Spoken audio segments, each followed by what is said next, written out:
On November 15th, 2024, Jake Paul fought Mike Tyson, and it really wasn't that good. Don't get me wrong, seeing Mike Tyson fight was cool as hell, something I never thought I'd be able to see. The uncomfortable truth is that past round 2, there was only a slim chance that Tyson would win. I certainly didn't expect this fight to be the spectacle of the century, but it was way worse than I thought it would be. Neither fighter looked good, but Tyson looked really rough. But to be fair, he is 58 years old. So when I first heard about the Jake Paul and Mike Tyson fight, I initially thought that Tyson would last a couple of rounds, but ultimately lose if he couldn't knock out Jake Paul in the first 2 or 3 rounds. Then the training videos started coming out, and I was impressed. It was like 1, nice tight, 2.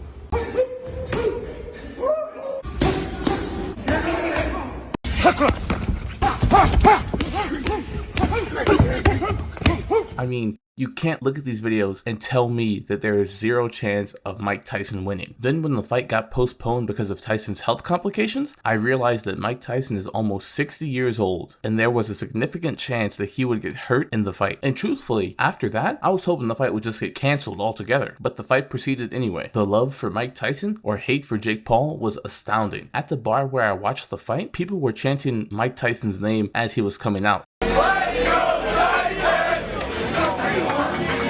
Again, even after the health complications, I still thought there was a decent chance that Tyson could knock Paul out in the first couple of rounds. A couple of rounds passed, and Mike Tyson looked completely gassed. It looked like he didn't prepare for the fight at all. And I voiced as much, and people responded. Tyson is 60 years old. He was just in the hospital. Paul is much younger than him. And yes, these are true, but they can't be used as insurance policies for a fight that probably shouldn't have happened. Because if Paul lost, absolutely nobody would have said, well, it is Mike Tyson. And the immediate cope I saw from Mike Tyson after his loss was crazy. The claim that the whole thing was rigged was the main excuse I heard. Now, I'm willing to believe a lot of conspiracy theories. The FBI did JFK. The moon landings were faked. The secret large-scale atmospheric program was real, but I am not willing to entertain the idea that Netflix orchestrated the entire outcome of this fight. If it was rigged by Netflix, I don't understand why they wouldn't have Tyson win. I mean, everybody wanted to see Mike Tyson win. Imagine Jake Paul sprawled out on the mat with Mike Tyson standing over him. The meme potential alone would be insane. People pointed out Mike Tyson pulling his punches, in quotes, but to me it looks like Mike Tyson stumbling because he's exhausted and damn near 60, or realizing that if he were to take advantage of the openings that Jake Paul left him, he would expose himself to significant retaliation. Retaliation he probably could not handle because of his age. If you want to talk about a rigged fight, just look at Taylor versus Serrano. I mean, come on. Serrano landed 324 punches, the most by a female fighter in competitive boxing history. And Taylor had a point deducted for her multiple illegal headbutts. But Taylor still won the fight. And that wasn't even just a normal fight. That was a fight for a belt. Serrano won that fight, and there isn't a damn thing you can do to convince me otherwise. Now let's get back to Paul and Tyson.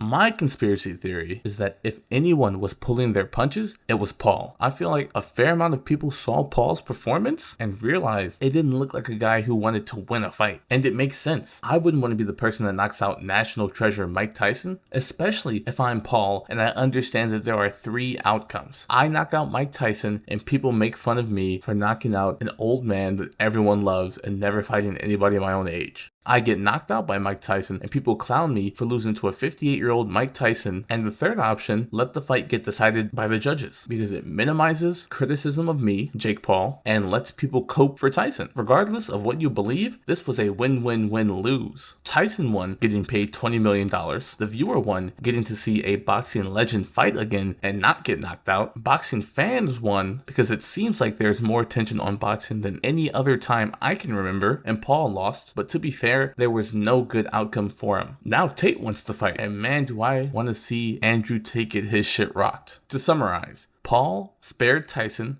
Tyson has that cake on him, and Serrano got robbed. Good night, Los Angeles.